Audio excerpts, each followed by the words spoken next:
Sí, mi nombre es Roberto Echenique. Yo, antes que nada, quería felicitarlos a los tres por participar y venir con las propuestas. Lo que se estilaba durante todo el gobierno anterior, y corríjanme, pero creo que antes también, era que al más votado se lo elegía miembro del directorio. El único caso en el cual un gobierno decidió fue en un caso que hubo de un empate exacto en votos entre dos candidatos. Pero en la última elección que hubo del área de ciencias exactas, eso no se hizo, no se nombró al más votado, se intentó nombrar a algunos de los otros y justamente eran personas de honor, uno está acá presente y no aceptaron que se violentara la voluntad mayoritaria de los investigadores. Yo quería saber si ustedes tres están dispuestos a hacer lo mismo que hicieron los candidatos de la última elección que no ganaron y decir, salvo que renuncie el candidato más votado, cualquiera de los tres de ustedes que fuera, no voy a asumir, así me elija el gobierno. Respecto a tu pregunta, ya venía como con una respuesta. Ahí está, sí. Mi posición es la siguiente. Hoy se abren recién los avales y creo que la respuesta es un poco apresurada porque primero tenemos que pasar esta instancia para poder tomar una decisión sobre lo que vamos a hacer en la votación. Pero, digamos, en el mejor de los escenarios, en mi caso, yo si represento un número que apoya a mi plataforma, no me están apoyando a mí, sino están apoyando una plataforma, y el número es representativo de todos los electores, yo asumiría en el caso de ser elegida. No sé si te respondí, pero lo que tengo que... Claro, depende del número de votantes, porque si de la comunidad, como yo mostré, somos 3.000 y pico electores, pero resulta que votan 1.500 personas nada más, y esas 1.500 personas se distribuyen, como en el ejemplo que diste de la elección anterior, que había una diferencia de 700 votos del primer candidato respecto a 300, obviamente que no voy a aceptar, porque uno no está representando la mayoría de los electores. Ahora, si estamos hablando de diferencias mínimas, creo que de alguna manera eso representa la masa de votantes que votaron a una plataforma.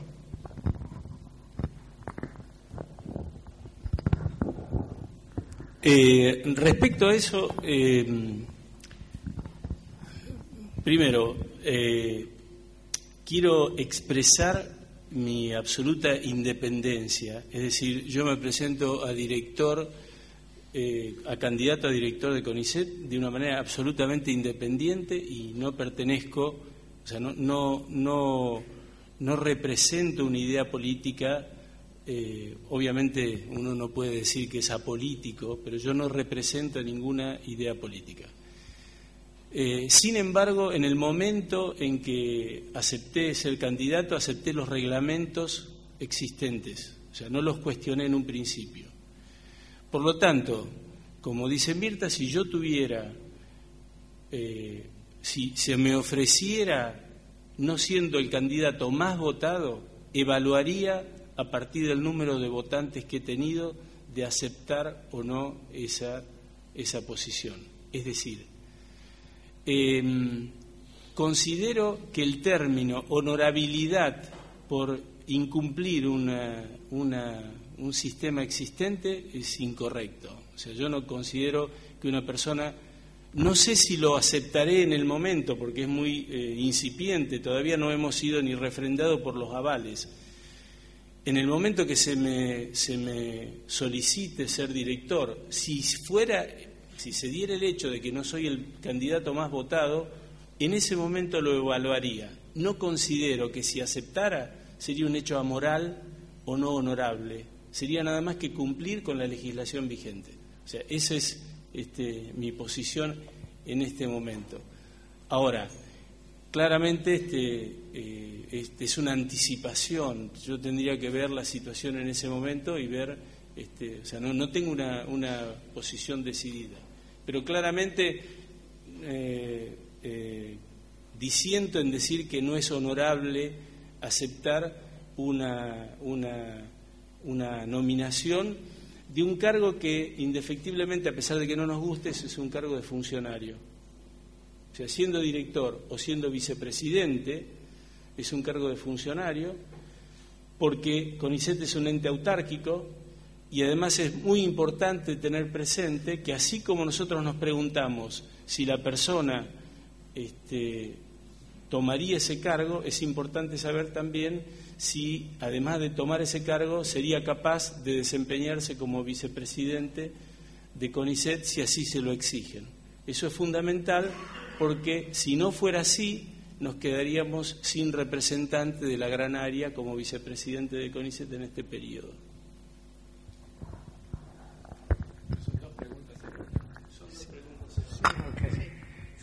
Respecto a la pregunta de Roberto Echenique, no, yo no aceptaría el cargo a menos que ganara la mayoría.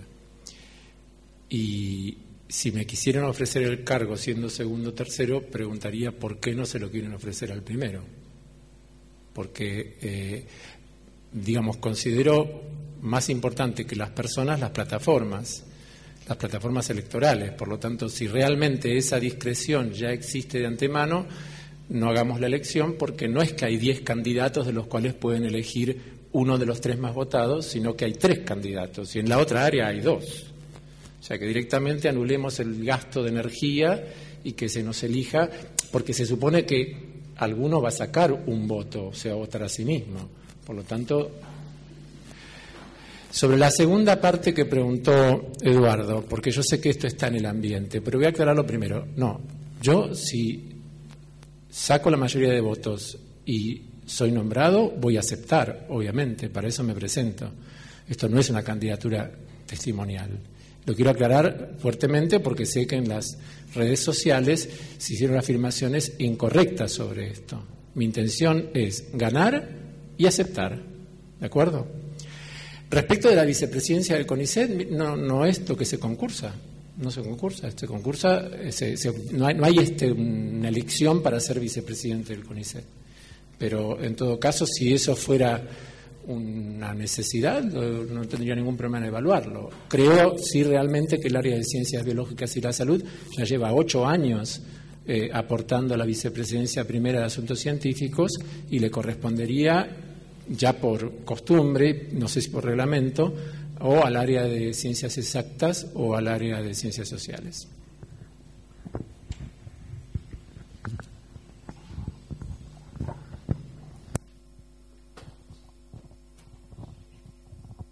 Buenos días. La pregunta es para los 3 candidatos. Quería saber, con respecto a la desigualdad de género que existe actualmente en el CONICET, ¿qué propuestas concretas tienen? Micaela Godoy Hertz, soy becaria postdoctoral. Creo que en los años previos se han logrado varias, ventajas de género promovidas por la doctora Barrancos, como lo que es un año más en el ingreso a la carrera por maternidad.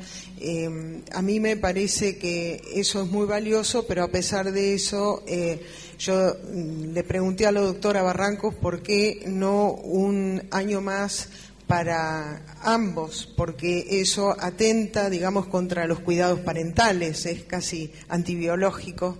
Y dijo, bueno, por algo se empieza.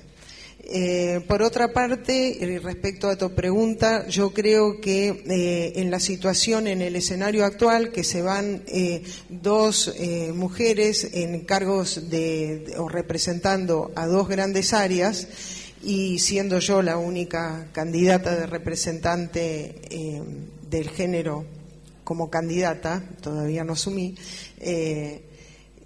creo que perder la representatividad femenina es una pérdida de referentes para los más jóvenes, porque en realidad hoy CONICET tiene una gran proporción de mujeres en los estamentos de investigador asistente, investigador adjunto, y si uno ve la pirámide empieza a ver que en la parte de investigadores superiores hay menos mujeres, y en los cargos directivos o lo que sería en el directorio, si quedaría conformado sin mi intervención, solo quedaría la representante de la industria, con lo cual yo creo que estamos suficientemente capacitadas para ocupar un cargo a nivel directivo y un cargo en la vicepresidencia, así que por nuestros méritos creo que podríamos ocupar esos cargos y trabajar también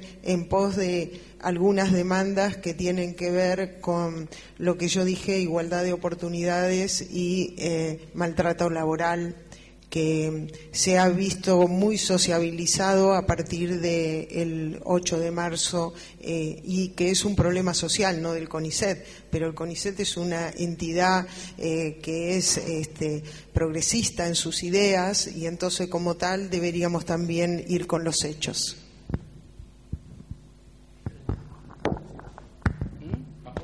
Sí, estamos usando el orden de la exposición. Bueno, ante todo, he sido siempre un ferviente defensor de la igualdad, y no lo he mantenido en palabras, sino que lo he expresado en hechos, o sea, en mi propio grupo de trabajo, que en algunos momentos ha estado compuesto completamente por mujeres. Yo no estoy de acuerdo con la fijación de cupos, o sea, no considero que eso sea una cuestión hasta moralmente agradable, saber que uno entra por un cupo. Sí, lo que considero que hay que detectar cuáles son los elementos que producen esa diferencia y generar herramientas que posibiliten eliminarlas. Por ejemplo, ya CONICET ha comenzado a considerar las demoras producidas por embarazo y considerarlas en las evaluaciones. Ese es un solo ejemplo, existen otros parámetros. Entonces, la mejor manera de hacerlo es generar vías para recabar información sobre cuáles son la problemática, teniendo una oficina que se dedique a detectar esa problemática y posteriormente transferirlas en soluciones para evitarlas, así como generar, establecer, como se ha establecido, la consideración del tiempo necesario en la progresión de la carrera de una mujer, sus embarazos y sus hijos, y que eso sea considerado en el momento de evaluación, los demás aspectos que pueden estar afectando. Claramente, la cuestión de violencia de género y el maltrato, yo creo que eso no es indiscutible. En cualquiera de las características que tenga de ser detectado y de ser reconocido, tiene que ser tratado y tiene que ser penado. O sea que eso, diríamos, no está fuera de la lógica. Es como preguntar si uno tiene o no tiene que hacer un dolo. Eso es claramente está fuera de discusión. Pero en el otro caso creo que aumentar el número de medidas que favorezcan a la igualdad creo que es el camino más justo para solucionar ese tipo de problemas. Bueno, frente a tu pregunta tenemos una situación objetiva bastante buena, que es que el CONICET fue reconocido por la UNESCO como la institución científica con más mujeres del mundo, 53%. Lo que ocurre es que todos sabemos que eso tiene un sesgo mayor del 53 en la base, pero a medida que se avanza en los escalafones de la carrera del CONICET, en las categorías más altas, como principal y superior, se va reduciendo ese porcentaje y cae muy por debajo del 50%. En cierta medida coincido con lo que plantearon mis colegas, en que hay un buen análisis respecto de los números y es evidente que baja. La pregunta es que no creo que sepamos muy bien cuáles son las causas objetivas, más allá de que no hay medidas que las compensen. Pero uno puede hacer medidas para compensar. Por ejemplo, en esta elección de directorio, institucionalmente se podría haber dicho que el llamado tienen que ser mujeres porque el porcentaje del directorio no admitiría una reducción del número de mujeres. Si eso hubiera sido institucionalmente, bueno, yo no me hubiera podido presentar, por ejemplo, pero no puedo hacer una autoproscripción por no ser mujer de no presentarme. Ahora, respecto de medidas concretas, yo favorecería en primer lugar un diagnóstico de las reales causas y, en todo caso, tomar esas medidas en función del diagnóstico. Quizás no sea el tiempo en que la mujer dedica a la crianza de los hijos, que igual hay que tenerlo en cuenta, como mencionó Eduardo. Quizás haya otros factores quizás haya que hacer lo que se llama mentoring para tratar de estimular a muchas investigadoras a tomar puestos jerárquicos o puestos de dirección que quizás no están estimuladas y por ahí se achican, se van del sistema por esas razones. O sea, yo quiero un diagnóstico de las causas. ¿Qué tal?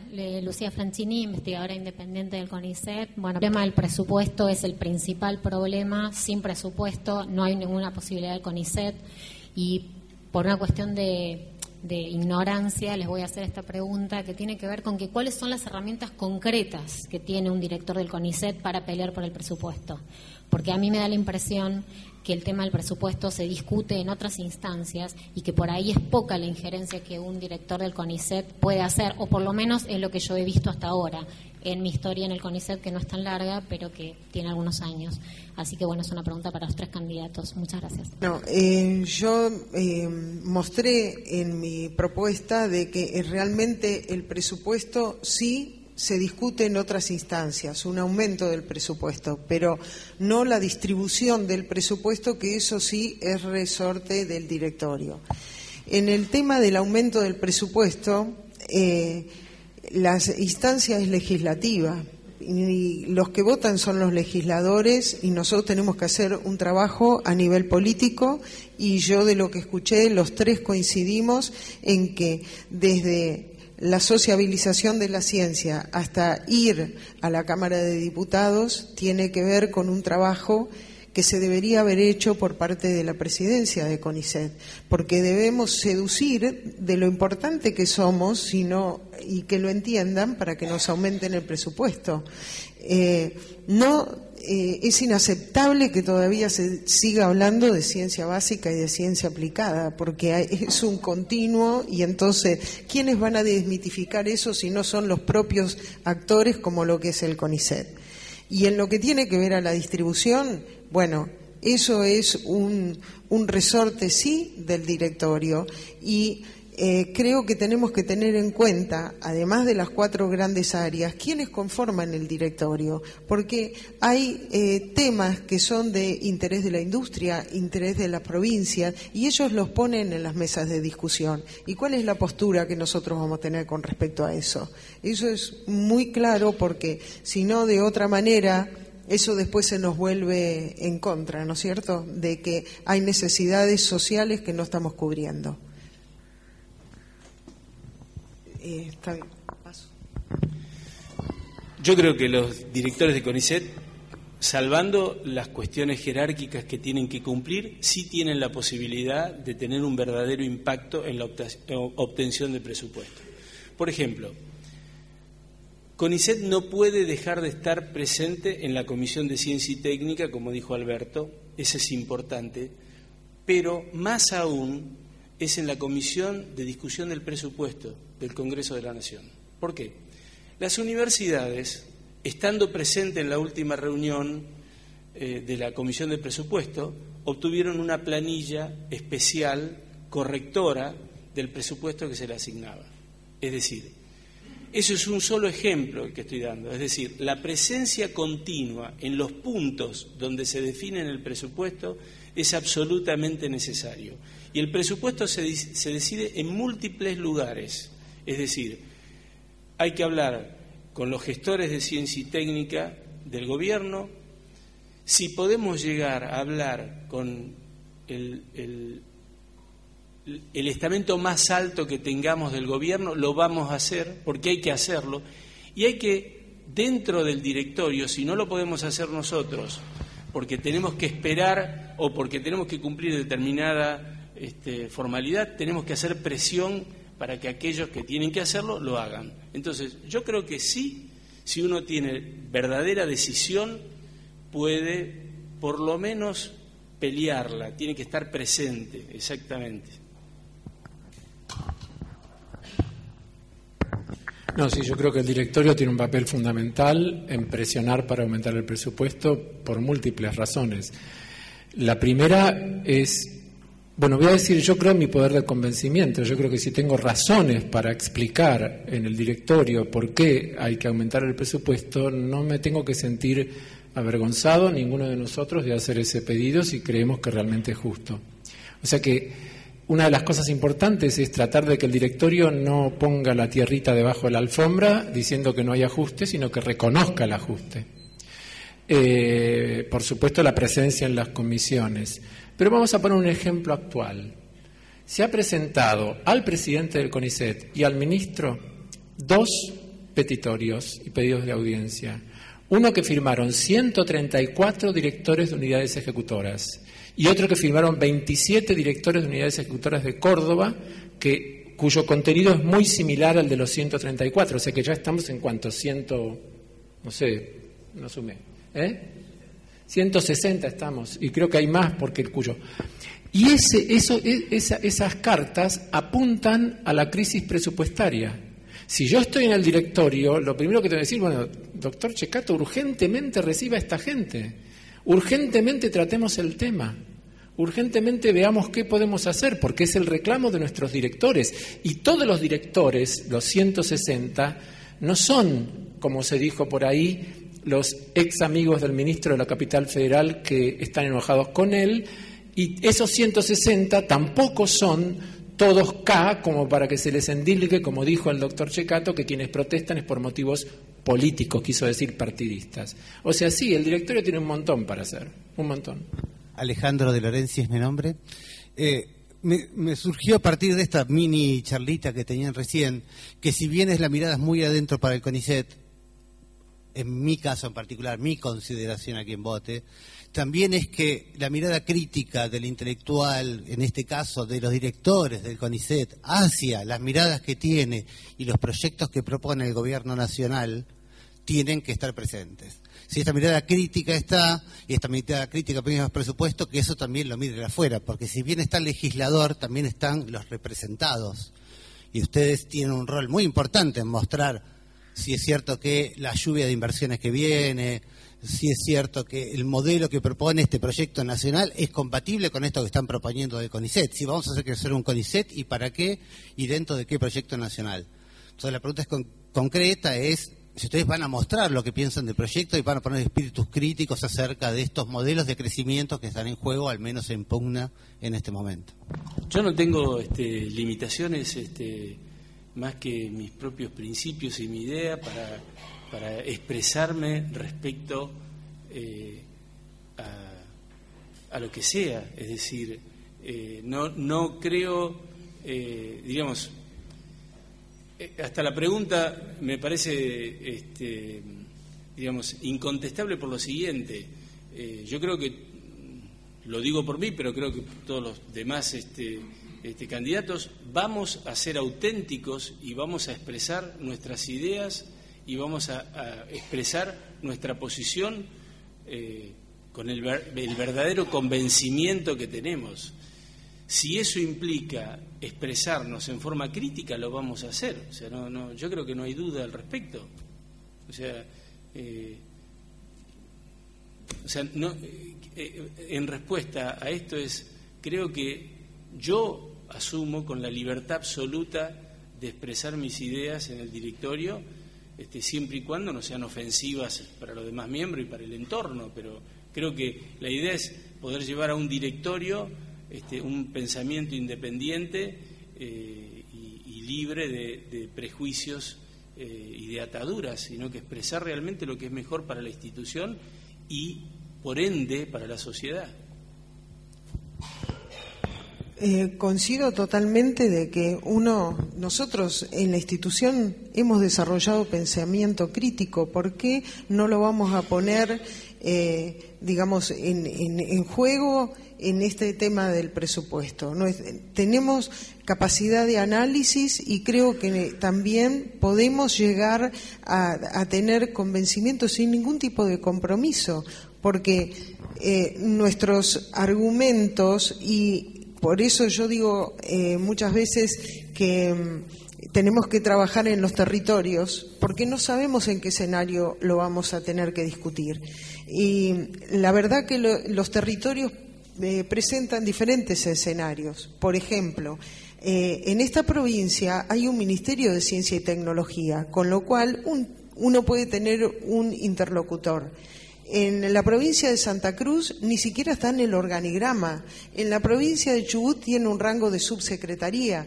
Entonces, nosotros tenemos que estar preparados para afrontar todo este mapa de posibilidades que se den en el país. Y pienso que como miembros del directorio vamos a estar representando a todo el país, con lo cual nuestro pensamiento crítico nos va a ayudar a afrontar estas ideas sin ningún tipo de ataduras, porque el CONICET en generaciones anteriores siempre estuvo al margen y ha crecido estando al margen de ataduras políticas. Sí, si entendí bien tu pregunta, no, yo no voy a ocultar mi concepción de lo que es el plan económico actual y de lo que es la situación argentina y de lo que es mi visión política, ideológica de lo que está pasando.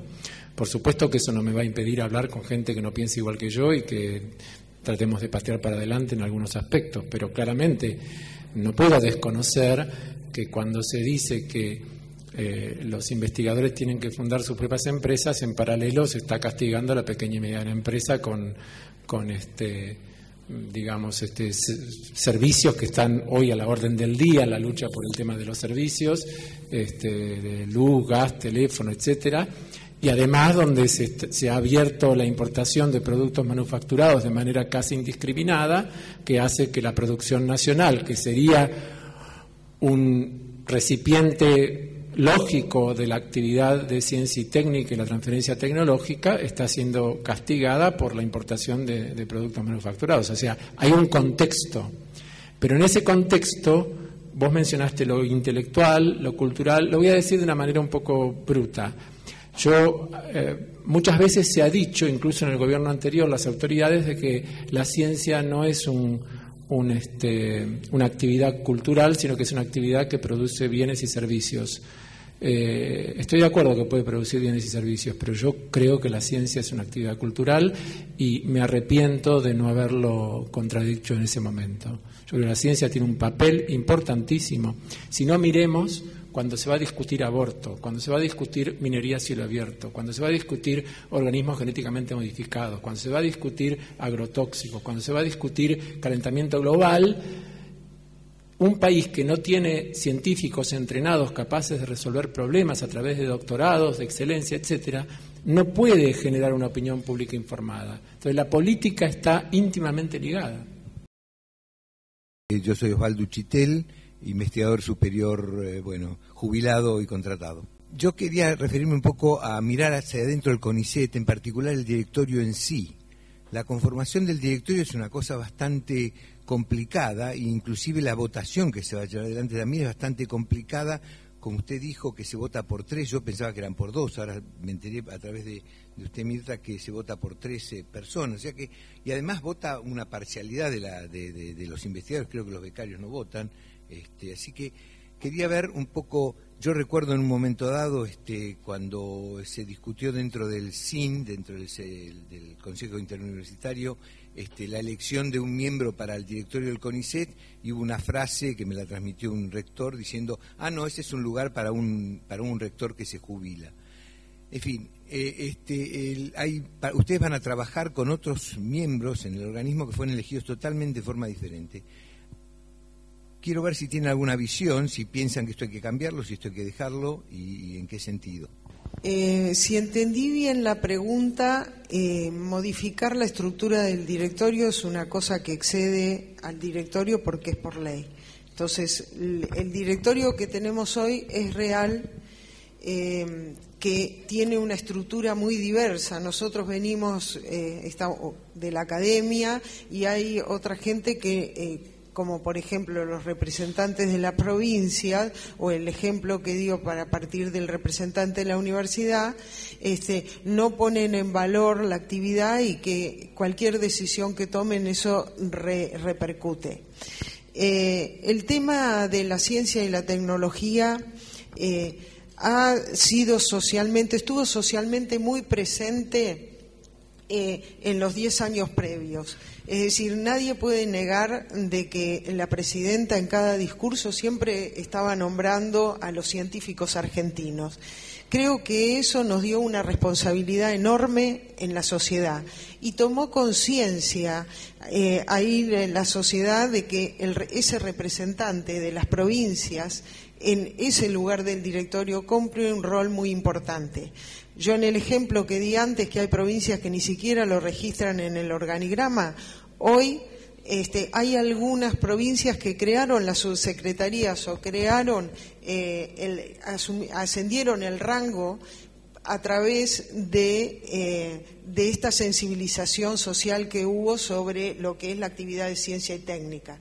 Y es más, el COFECIT, que es el organismo que los agrupa, es quien ha cobrado mucho protagonismo y hoy hasta redirecciona presupuesto para poder realizar investigación de interés para la provincia.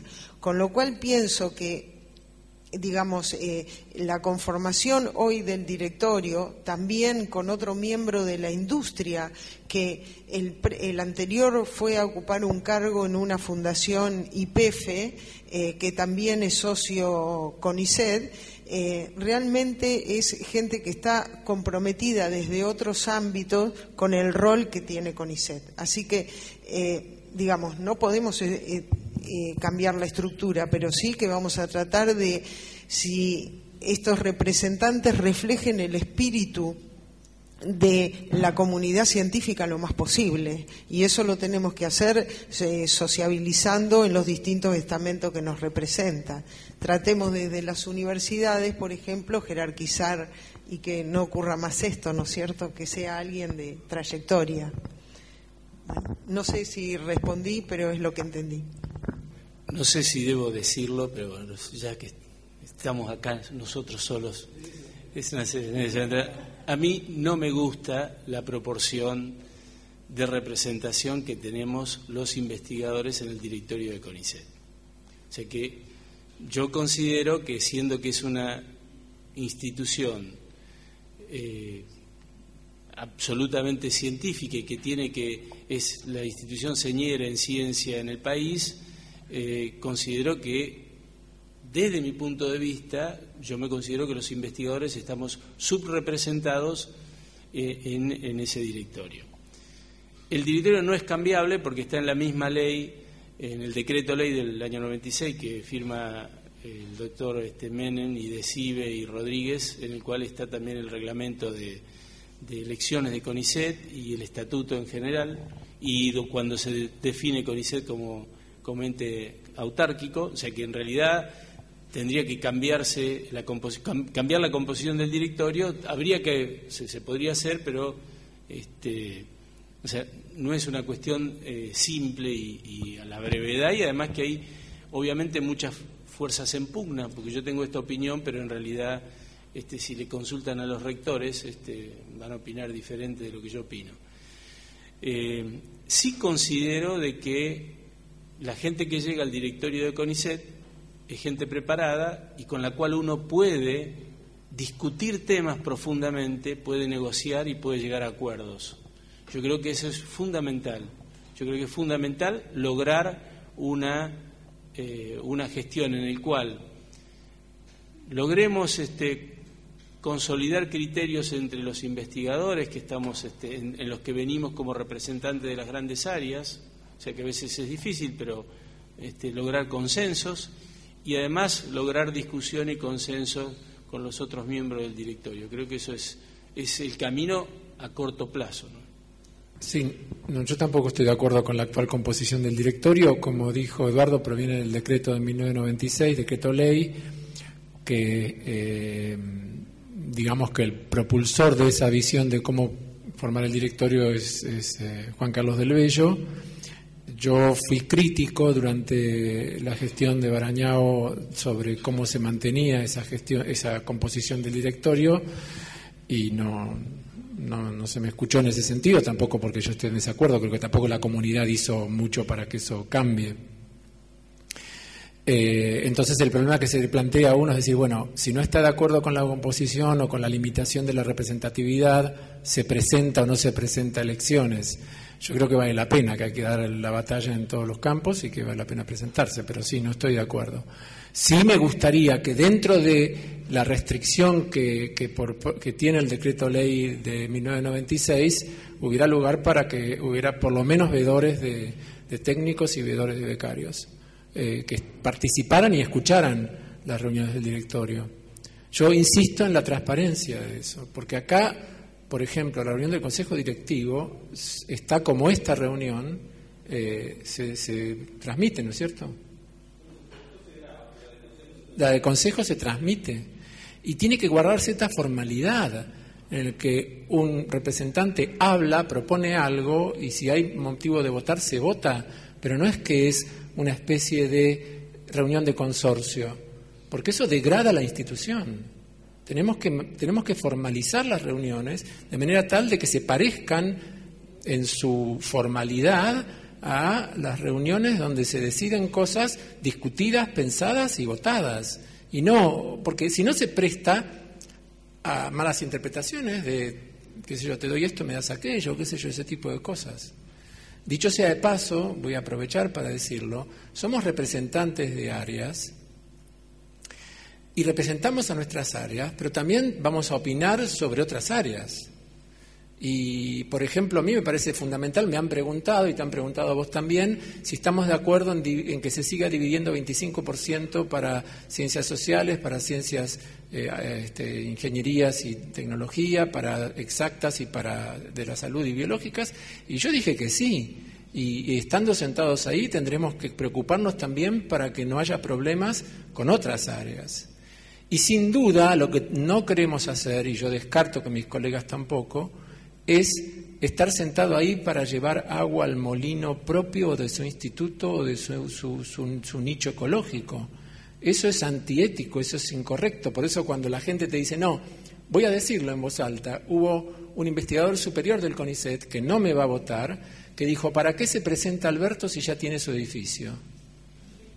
Asumiendo que uno va a sentarse ahí para conseguir, primero que el edificio no es mío, segundo que no está terminado, y tercero, como si fuera que uno va a sentarse ahí para obtener su cotaparte del poder que le permita, o sea, el razonamiento es prebendario, y yo tengo que alejarme de ese razonamiento y supongo que ustedes también. Sí, me voy a presentar, soy Patricia Salde, investigador principal en el IBIME, ¿no? Primero, por supuesto, muchísimas gracias por esta oportunidad de escucharlos, que es novedosa y es muy, muy buena para nosotros. Si yo entiendo bien lo que... creo que todos estamos de acuerdo. El problema grave que tenemos en el CONICET es que no tenemos presupuesto. Una forma o lo que ustedes propondrían para aumentar el presupuesto es algo que parece no hacerse, que es la presencia de los miembros del directorio en la Comisión de Ciencia y Técnica y en la Comisión de Presupuesto y en los lugares donde se decide el presupuesto, ¿no? Entonces, a raíz de eso, tengo una pregunta respecto de, primero, nosotros, que no vamos a ser parte del directorio, nosotros como investigadores, como colectivo, ¿hay alguna acción que pudiéramos tomar y que no estamos tomando para apoyar eso? Que no nos estamos haciendo suficientemente visibles apoyando nuestra situación crítica. Y segundo, respecto del presupuesto, también hay algo importante, ¿no? ¿Cuánto de ese aumento del presupuesto o cómo queremos nosotros jerarquizar nuestro salario? Porque hay algo que bueno, yo como directora de grupo y persona ya vieja. No me había pasado con otros becarios más jóvenes. Tengo becarios, hombres primero y mujeres, que me dicen que les encanta la ciencia, pero que no quieren ser como yo, que después de toda una vida, bueno, no, pero bien, no es que no quieran, que después de toda, tampoco quiero como degradarme tanto, toda una vida y trabajando y tanto sacrificio, finalmente tengo un salario que prácticamente no me hubiera podido mantener, no me hubiera podido a mí permitirme sola, digamos, con la independencia que están mostrando todas las mujeres, mantener una familia y una familia como la mía, por ejemplo, con necesidades especiales. Entonces, no sé si está tan claro en las propuestas que nosotros necesitamos que nuestros salarios se jerarquicen por lo que hemos dedicado toda la vida, y porque yo veo que hay gente joven fantástica y que los jóvenes de ahora tienen mucho más conciencia que, bueno, estando 30 años en el CONICET, van a tener un salario que es no mucho mayor al de recién empezar, ¿verdad? O sea, ¿cuál es la propuesta dentro de que se aumente el presupuesto y cómo hacemos para que se aumenten nuestros salarios? El tema del salario, para que nos aprueben el convenio colectivo, es otro canal que la aprobación del presupuesto. Obviamente que todo el presupuesto para ciencia y técnica, pero nos tienen que permitir a los trabajadores de CONICET de que nosotros podamos tener paritarias como tienen otros, para que no se nos desfasen los salarios como estamos en esta situación actual. Y bueno, eso es otro proyecto de ley. Incluso te puedo decir que hay al menos 3 propuestas de legisladores, tanto de la provincia de Buenos Aires como legisladores nacionales, que han traído para jerarquizar investigadores y personal de apoyo que trabajan en el LINIO, en otros institutos que no son CONICET, pero que cumplen roles de científicos, para que pueda ir a paritarias todos los trabajadores juntos, ¿no? Es decir, todo personal dedicado a la ciencia y técnica debería tener una revisión del convenio colectivo de trabajo. Que el presupuesto es otra cosa, ese presupuesto. Tantas veces y tanta gente nos están diciendo que no quieren ser como nosotros, que nos vamos a terminar convenciendo. Vamos a tener que poner un sistema de terapéutico en CONICET para solucionarnos la depresión que nos causa. Claramente necesitamos una discusión salarial independiente del presupuesto de CONICET. Los sueldos han venido depreciándose y a valor real más aún. No, ante tu pregunta de qué es lo que pueden hacer los investigadores individualmente, realmente no lo puedo responder, no lo sé. Sí sé que dentro de la gestión de un directorio, así como uno puede plantear las deficiencias presupuestarias, puede plantear la crisis salarial que están teniendo los integrantes del Consejo, en general, de todos. A ver, hoy que es jueves, hoy y mañana hay paro de las 2 CONADUs.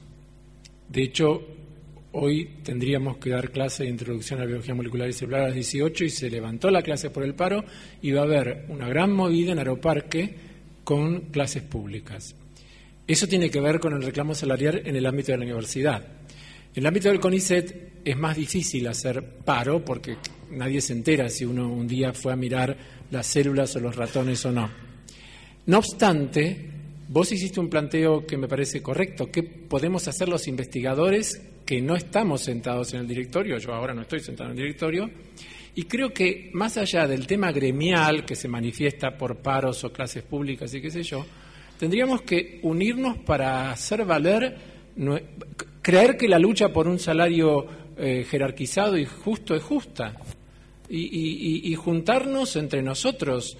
Y en todo caso, si estamos sentados alguno de nosotros tres en el directorio, ser sensibles a ese reclamo, pero no delegar en nosotros que vamos a conseguir la jerarquización, porque es probable que eso no ocurra.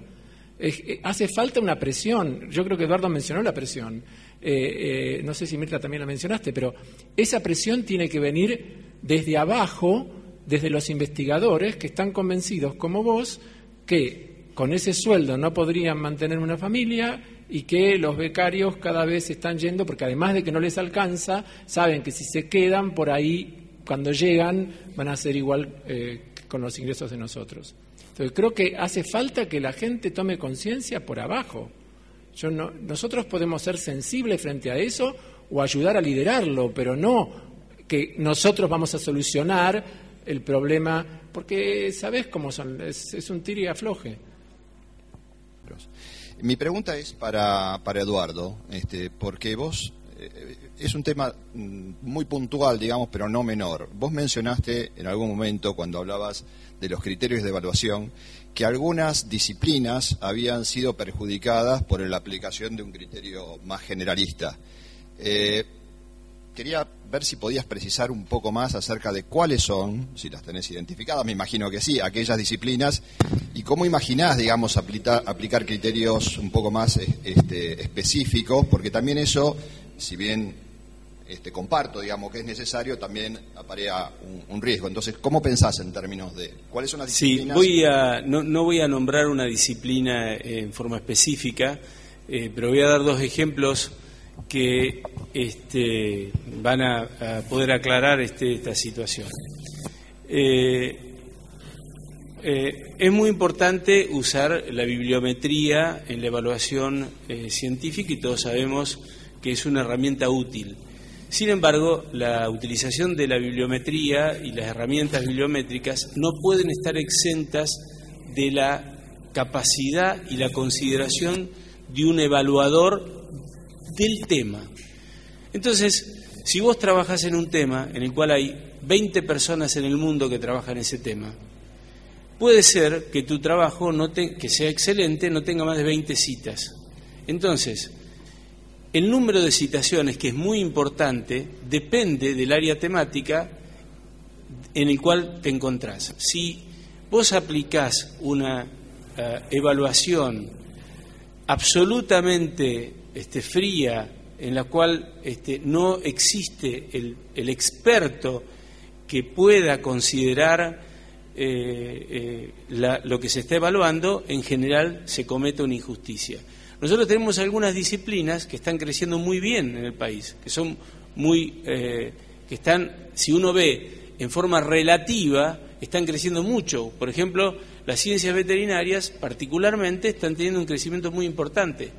Sin embargo, si les aplicáramos los conceptos de niveles de publicación que estamos pidiendo para aquellos que hacen biología molecular o pongamos otra que está fuera de nuestra área, en la química, que tenemos una larga trayectoria, afectaríamos el desarrollo de esa disciplina. Entonces, uno no puede evaluar desde mi punto de vista sin ver el contexto específico de la disciplina. Entonces, esto no quiere decir que uno relaje estándares, sino que uno tiene que decir, yo quiero que esto crezca, ¿cuánta presión le puedo poner para que el individuo crezca y realmente sea positivo?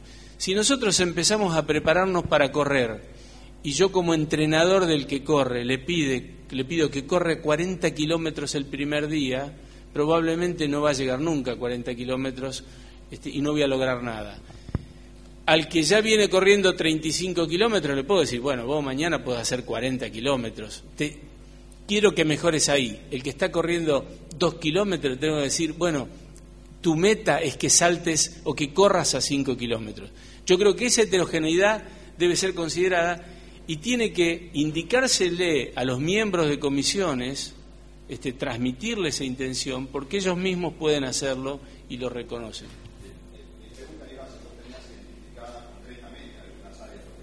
Sí, las tengo identificadas. Después lo puedo hablar, pero no quiero específicamente mencionarlas. Considero además que hay áreas que han reducido el número de investigadores temáticamente y que, sin embargo, si uno las analiza, son importantes. Entonces, a veces uno tiene que, cosa que es importante hacer también en las actividades de CONICET, es ver, bueno, tener una política de hacia dónde queremos ir y qué cosas son útiles para nuestra sociedad y para nosotros, y que a lo mejor no tienen el rédito excelente. Entonces, hay muchas ramas de la biología que todos sabemos aquí que tienen más marketing o menos marketing que otros. Entonces, tenemos que poder hacer confluir este tipo de cosas de manera armónica para hacer un verdadero desarrollo de CONICET y no un desarrollo sectorial dentro de determinadas disciplinas, ¿no? Me parece importante lo que planteaste y también que lo haya traído Eduardo. El tema de la bibliometría, de usar el impact factor o el Q1, Q2, Q3, puede ser una ayuda, puede ser un indicador, pero no puede ser absoluto. Bueno, puede ser absoluto porque dentro de Q1 hay que saber diferenciar incluso algunos trabajos que llevan mucho tiempo a publicarse de otros que llevan menos tiempo a publicarse y que ambas están en Q1 y sin embargo por ahí uno tiene una acumulación de saberes mucho mayor que el otro. Ahora, yo recuerdo, y es una anécdota, cuando yo estaba en la comisión de biología del CONICET, esto hace muchos años, y el coordinador era Hugo Macioni, que es un bioquímico de Córdoba, muy querido y muy prestigioso. Muchos de nosotros, a veces, cuando reportábamos un caso, decíamos, bueno, publicó en tal lugar, es muy lindo, es muy lo que hizo es bárbaro, usando adjetivos. Y él nos paraba en seco y nos decía, en esa época no había tanta bibliometría disponible, él nos decía, por favor, cuéntenme qué hizo, qué respuesta obtuvo a qué pregunta, qué nuevo conocimiento aportó. Y yo creo que tenemos que rescatar, junto con el análisis cuantitativo, ese análisis cualitativo que implica que tenemos que privilegiar la calidad por sobre la cantidad. A mí nada me dice que para ingresar la comisión diga que tiene que tener 3 papers o 4 papers. O sea, la numerología en ese sentido no me es muy informativa. Si puede ser reemplazada por preguntarse qué hizo el postulante, qué logró, es decir, la pregunta del objeto. Sí, mi nombre es Lidia Schupak, soy al hecho de, realmente no tengo la fecha de inicio, pero ya hace muchísimos años el CONICET ha ocupado espacios dentro de las universidades con institutos que se instalan superpuestos a departamentos o abarcando a cierto grupo de investigadores y demás. No tuve nunca oportunidad de conversarlo con el actual decano de la facultad, pero sí lo he conversado muchas veces con Jorge Aliaga, y eso traía un problema serio porque producía conflictos a la hora de poder establecer políticas universitarias en cuanto a temática, en cuanto a número de investigadores, becarios y demás. Es claramente solapar dos instituciones con opiniones muy fuertes sobre lo que debe ser en un mismo casco. Muchas veces es el mismo casco físico, ¿no? Y bueno, quería conocer de ustedes cómo ven la situación actual y si plantean algún cambio a futuro respecto de esta intersección universidad-CONICET. Yo puedo responderte desde la experiencia de universidades no tan históricas como la Universidad de Buenos Aires, pero la creación de unidades ejecutoras ha sido beneficiosa en el caso de fortalecimiento de los grupos de científicos para las universidades. Es decir, se empezó a generar investigación en las universidades a partir de la creación de unidades ejecutoras y del financiamiento de los PIO. Por una parte, esta política de fortalecimiento de ingresos para universidades del interior, yo la veo como positiva para reforzar la idea de lo que te planteo. En el caso de que haya investigadores por fuera de las unidades ejecutoras donde solapan los temas, es, digamos, para un país empobrecido como el nuestro, es un desperdicio de esfuerzos, si podemos decir. Pero en realidad la competitividad te ayuda también a la excelencia científica. No me imagino cómo es convivir dentro de un mismo tema, dentro de un mismo laboratorio, si queremos hacer una visión más reduccionista. Pero creo que, en definitiva, cuanto más ciencia se haga en las universidades, independientemente del paraguas, es beneficioso para la oportunidad de los alumnos a participar de eso, y además para generar conocimiento científico dentro del ámbito universitario, independientemente del paraguas. Al menos es lo que yo veo desde el interior. No sé si se suma otro conflicto en las universidades consolidadas. En el caso de Rosario, puede ser que... Sí, yo considero que si uno hace digamos, estamos condenados a vivir unidos, CONICET y la universidad, y creo que cuando uno hace el balance entre las desventajas y las ventajas que eso tiene, creo que tiene un saldo realmente positivo. Entonces, existen un montón de problemas, existen problemas de articulación, existen problemas de espacios.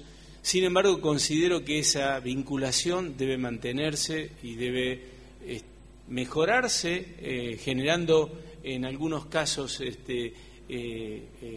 algunas reglas de convivencia o reglas de interacción más claras, pero sí debe mantenerse. Yo no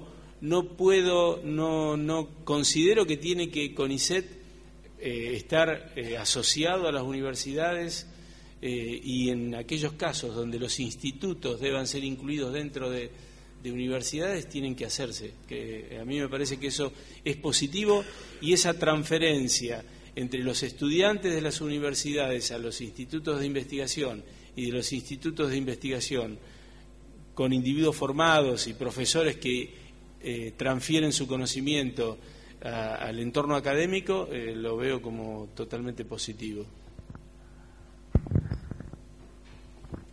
Sí, voy a leer 2 puntos de la plataforma que no tienen que ver con la universidad, no exactamente con tu pregunta, y después contesto tu pregunta. El 1.5 dice: estrechar las relaciones con las universidades nacionales a través de convenios y otras actividades conjuntas, fomentar la participación de miembros del CONICET en la docencia universitaria. Ese es el 1.5.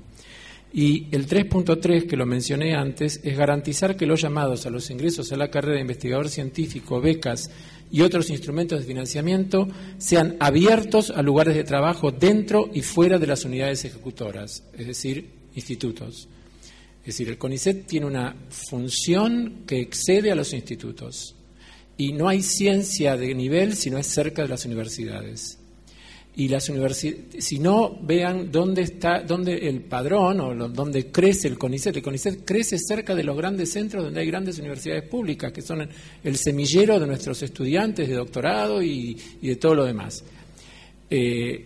Alguna vez se le ocurre a alguno hacer un instituto en Anillaco, entonces Anillaco no está cerca de ninguna universidad y su destino es, en cierta medida, precario.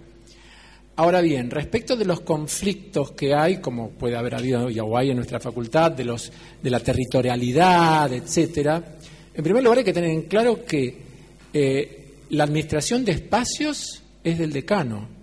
O sea, si hay un instituto que está dentro de un pabellón de esta facultad, el espacio no pertenece al instituto, es delegado por el decano al departamento o a los departamentos en los cuales está el instituto. ¿Me confundo, señor decano? Es correcto, ¿no?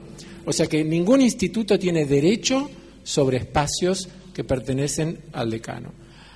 Muy distinto es cuando hay institutos que tienen edificios dentro del campus universitario, porque son, por ejemplo, UBA CONICET, como el nuestro, como el INGEIS o como el IAFE, donde esos espacios no son administrados por el decano, son institutos que pertenecen al CONICET. Pero cuando uno entra a esta facultad y ve los 2 grandes carteles en el pabellón 2, la verdad es que tanto la facultad como los que estamos en institutos nos sentimos orgullosos de ver listado todos los institutos que están en esta facultad. Uno preguntarse por qué proliferó tanto los institutos. Bueno, seguramente hubo una conveniencia que tiene que ver con recibir ciertos fondos de funcionamiento que antes la universidad no tenía y que ahora parece que está empezando a tener. Pero bueno, son situaciones adaptativas. Lo que tenemos que entender es que somos los mismos actores y que la intersección de los actores es muy grande. Hay algunas partes del conjunto que no intersectan, pero somos los mismos actores, entonces tenemos que ponernos de acuerdo para trabajar en conjunto con esa dualidad de pertenencia. Bueno, muchas gracias a todos, agradecemos a los candidatos.